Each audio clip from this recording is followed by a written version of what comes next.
6급 이외 실전 모의고사. 다음은 강연입니다. 잘 듣고 물음에 답하십시오. 2번 읽겠습니다. 지금 보시는 이 나무 제품은 표면을 보호하여 수명을 길게 하기 위하여 오칠을 하였습니다. 옷은 온나무에서 뽑아낸 수액을 말하는데요. 천연 염료인 옷은 항균 기능과 살충력이 있어서 벌레로부터 목제품을 지켜줍니다. 또한 습기를 제거하는 기능이 있어서 가구가 뒤틀리거나 곰팡이가 피는 것을 막아줍니다. 예로부터 옷은 옷장, 밥상, 그릇과 같은 생활용품뿐만 아니라 장신구에도 쓰였습니다. 오칠을 하면 목제품의 수명이 길어지고 색도 선명해져서 실용성과 아름다움을 모두 갖출 수 있었습니다. 그래서 예로부터 옷은 귀한 재료로 여겨졌습니다. 다시 들으십시오. 지금 보시는 이 나무 제품은 표면을 보호하여 수명을 길게 하기 위하여 오칠을 하였습니다. 옷은 온나무에서 뽑아낸 수액을 말하는데요. 천연 염료인 옷은 항균 기능과 살충력이 있어서 벌레로부터 목제품을 지켜줍니다. 또한 습기를 제거하는 기능이 있어서 가구가 뒤틀리거나 곰팡이가 피는 것을 막아줍니다. 예로부터 옷은 옷장, 밥상, 그릇과 같은 생활용품뿐만 아니라 장신구에도 쓰였습니다. 오칠을 하면 목제품의 수명이 길어지고 색도 선명해져서 실용성과 아름다움을 모두 갖출 수 있었습니다. 그래서 예로부터 옷은 귀한 재료로 여겨졌습니다. 41번.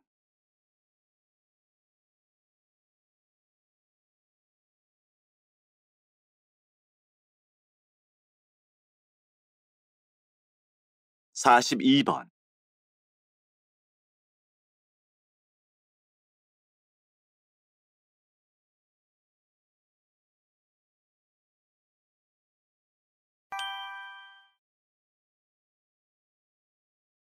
다음은 다큐멘터리입니다. 잘 듣고 물음에 답하십시오. 2번 읽겠습니다. 큰 고래 한 마리가 분수를 뿜으며 헤엄치고 있다. 이 고래는 수컷인데 몸 길이는 10m, 몸무게는 40톤 정도가 된다. 고래는 머리 부분이 몸 길이의 3분의 1을 차지하고 분수 구멍이 머리 앞쪽에 나 있다. 고래는 물속에서 살지만 어리와 같이 아가미가 없기 때문에 물속에서 숨을 쉴 수 없다. 그래서 규칙적으로 수면 위로 올라온 후 분수 구멍을 통해 허파 호흡을 한다. 그런데 고래는 잠을 어떻게 잘까? 고래는 잠을 잘 때 분수 구멍을 수면 위로 내놓고 천천히 움직이면서 잔다. 한편 고래의 뇌파를 분석해 본 결과 왼쪽 뇌와 오른쪽 뇌가 교대로 자는 것을 확인할 수 있었다. 즉, 한쪽 뇌가 깨어 있어서 잠을 잘 때도 호흡을 유지하고 있는 것이다. 그렇기 때문에 수면 가까이에서 잠이 들어도 익사하지 않는 것이다. 다시 들으십시오. 큰 고래 한 마리가 분수를 뿜으며 헤엄치고 있다. 이 고래는 수컷인데 몸 길이는 10m, 몸무게는 40톤 정도가 된다. 고래는 머리 부분이 몸 길이의 3분의 1을 차지하고 분수 구멍이 머리 앞쪽에 나 있다. 고래는 물속에서 살지만 어류와 같이 아가미가 없기 때문에 물속에서 숨을 쉴 수 없다. 그래서 규칙적으로 수면 위로 올라온 후 분수 구멍을 통해 허파 호흡을 한다. 그런데 고래는 잠을 어떻게 잘까? 고래는 잠을 잘 때 분수 구멍을 수면 위로 내놓고 천천히 움직이면서 잔다. 한편 고래의 뇌파를 분석해 본 결과 왼쪽 뇌와 오른쪽 뇌가 교대로 자는 것을 확인할 수 있었다. 즉, 한쪽 뇌가 깨어 있어서 잠을 잘 때도 호흡을 유지하고 있는 것이다. 그렇기 때문에 수면 가까이에서 잠이 들어도 익사하지 않는 것이다. 43번.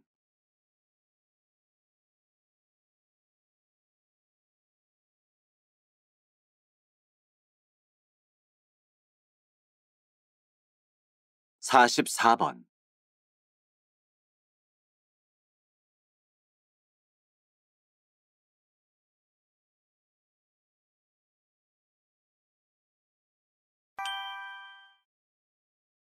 다음은 강연입니다.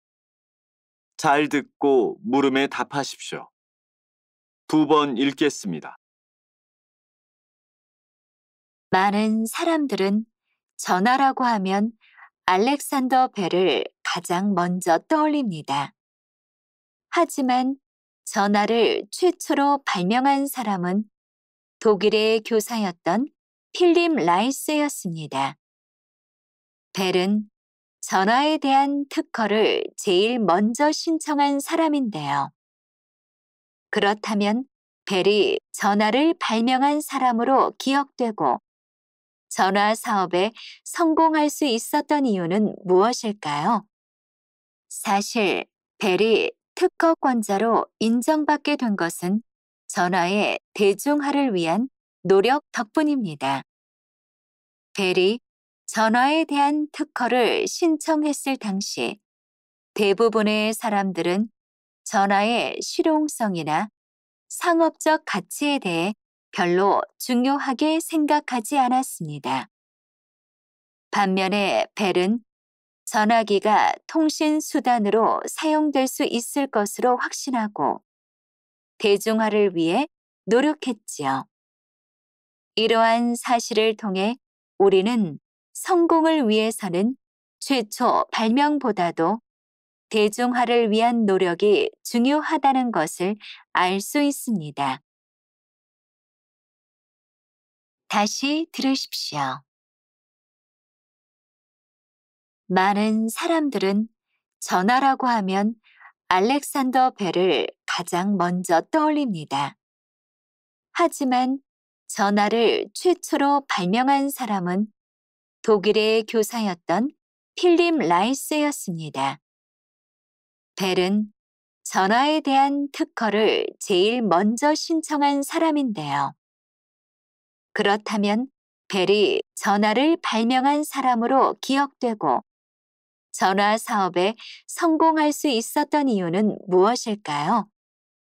사실 벨이 특허권자로 인정받게 된 것은 전화의 대중화를 위한 노력 덕분입니다. 벨이 전화에 대한 특허를 신청했을 당시 대부분의 사람들은 전화의 실용성이나 상업적 가치에 대해 별로 중요하게 생각하지 않았습니다. 반면에 벨은 전화기가 통신 수단으로 사용될 수 있을 것으로 확신하고 대중화를 위해 노력했지요. 이러한 사실을 통해 우리는 성공을 위해서는 최초 발명보다도 대중화를 위한 노력이 중요하다는 것을 알 수 있습니다. 45번.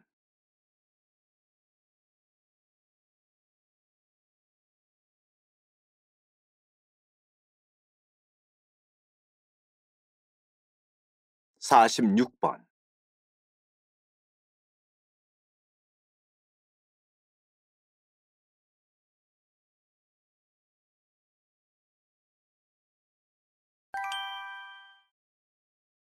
다음은 대담입니다. 잘 듣고 물음에 답하십시오. 두 번 읽겠습니다. 전자체계 보급과 대형 서점의 높은 할인율로 인해 동네 서점들이 점점 사라져 가고 있습니다. 그래서 몇 년 전에는 결국 체계의 할인율을 법적으로 제한하게 되었는데요. 최근 동네 서점가에서는 할인 자체를 금지하는 완전 도서 정가제 시행을 요구합니다. 이에 대해 어떻게 생각하시는지요? 물론 완전 도서 정가제가 시행된다면 대형 서점과의 가격 경쟁에서 동네 서점을 보호하는 효과는 있을 겁니다. 그렇지만 장기적으로 봤을 때 동네 서점이 살아남기 위해서는 지역성이라는 장점을 활용해야 합니다. 해당 지역의 특징을 살린다든지 주민들의 문화 공간으로 활용한다든지 말입니다.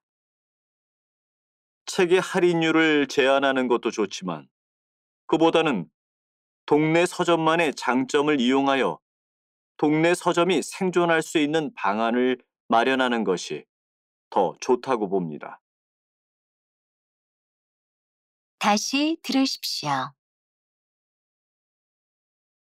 전자체계 보급과 대형 서점의 높은 할인율로 인해 동네 서점들이 점점 사라져 가고 있습니다. 그래서 몇 년 전에는 결국 체계의 할인율을 법적으로 제한하게 되었는데요.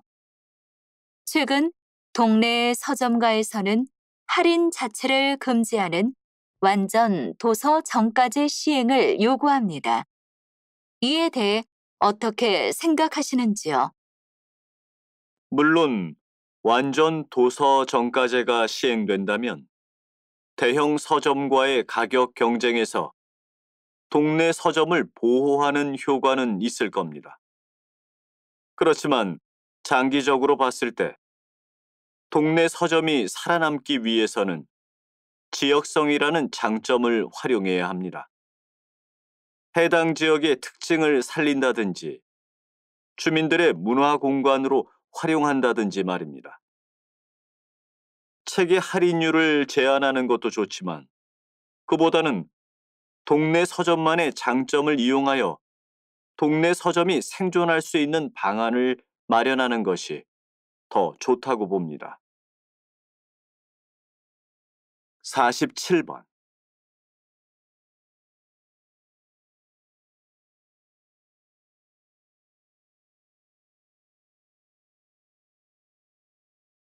(48번)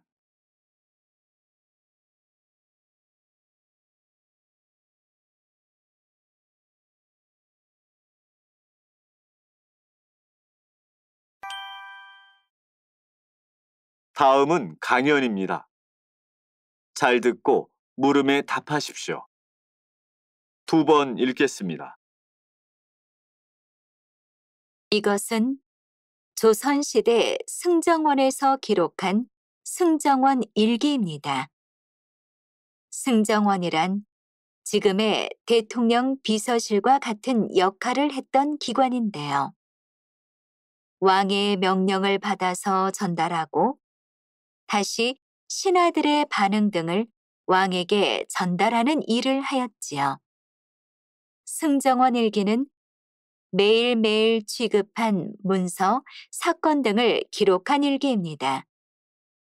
이 일기의 특징은 매우 객관적으로 있는 그대로의 사실을 옮겨 적었다는 것입니다. 내용 중에는 당시 상황을 대화체로 상세하게 기록한 것도 있어 그 가치가 매우 높습니다. 이외에도 그날의 날씨, 당시 주변국의 정세 등이 상세하게 적혀 있습니다. 승정원 일기는 단순한 일기가 아닌 조선시대 기후 연구, 주변 국가의 역사 연구에도 중요한 사료로서 가치가 뛰어납니다. 다시 들으십시오. 이것은 조선시대 승정원에서 기록한 승정원 일기입니다. 승정원이란 지금의 대통령 비서실과 같은 역할을 했던 기관인데요. 왕의 명령을 받아서 전달하고 다시 신하들의 반응 등을 왕에게 전달하는 일을 하였지요. 승정원 일기는 매일매일 취급한 문서, 사건 등을 기록한 일기입니다. 이 일기의 특징은 매우 객관적으로 있는 그대로의 사실을 옮겨 적었다는 것입니다. 내용 중에는 당시 상황을 대화체로 상세하게 기록한 것도 있어 그 가치가 매우 높습니다. 이외에도 그날의 날씨, 당시 주변국의 정세 등이 상세하게 적혀 있습니다. 승정원 일기는 단순한 일기가 아닌 조선시대 기후 연구, 주변 국가의 역사 연구에도 중요한 사료로서 가치가 뛰어납니다. 49번.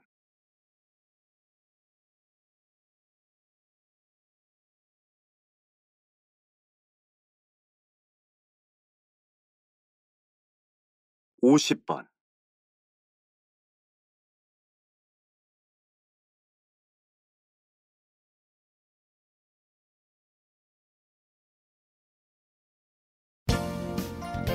수고하셨습니다. 듣기 시험이 끝났습니다.